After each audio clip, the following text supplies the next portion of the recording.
Hello বন্ধুরা, আজকে আমাদের পাশের পুকুরে অনেক শোলের বাচ্চা হয়েছে। সব ছোট ছোট ছেলেরা ধরছে, তাই দেখতে চলে এলাম। ছিপে লাগছে, কেঁচো দিয়ে ফেলছে। এই একটা শোলের বাচ্চা পেয়েছে, দেখো কত ছোট শোলের বাচ্চাটা। সাইজগুলো খুবই ছোট, আর মাটা লড়ছে, মাটাকে ধরতে পারা যাচ্ছে না। ততক্ষণ ধরে এই 3-4টা মাছ পেলে ওরা। আর ছিপ পড়ে গেছে, 4খান ছিপ, আর এই করে ডেনে উঠে গেছে গোটা শোলের বাচ্চা। তাই একটা ছেলে ধরছে, চলো তোমাদেরকে দেখাই। আমিও কটা ধরেছি, চলো সাথে দেখাচ্ছি ভিডিওর মাধ্যমে। ও ধরতেই পারছে না, এত লাফাচ্ছে পেরেছে।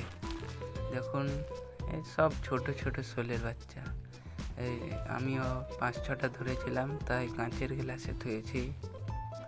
আপনাদেরকে ধরে দেখাচ্ছি, আর আপনাকে একটা শায়রি বলছি। নাবা ঢলচিতে তলচিতে নাই নুন নাবার বিহা করার মন, নাবাকে ভিডিওটা পাঠিয়ে দিবেন আবিদুলকে। আর এগুলো মাছ দল ফল দিয়ে দিলাম। আর আপনারা লাইক সাবস্ক্রাইব না করলে ফুল ভিডিওটা দেখবেন, আপনাদের কাছে অনুরোধ। প্রচুর কষ্ট করে ভিডিও বানা হয়।